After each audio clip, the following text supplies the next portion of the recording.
All right, I kind of came up with an idea on these seats and I think it's going to work.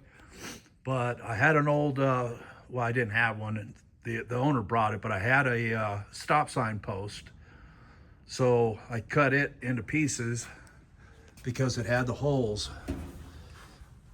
And you can see what I've done with it. So one bolt will fit here from the bottom of the seat, and then one will sit right here. So the main frame is here, and then a bolt, and then the main frame kind of comes in here, and then a bolt, and then on the front it has a little bit of an overhang because you have that seat adjuster. And if you look, let's see if I can get in there, but just barely enough room for the seat not to be bashing on the back of the cab there.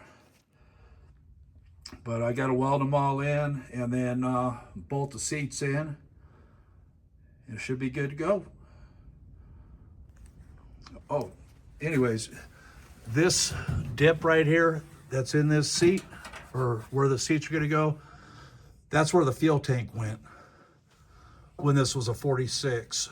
So these blocks from the stop sign post are 2 by 2.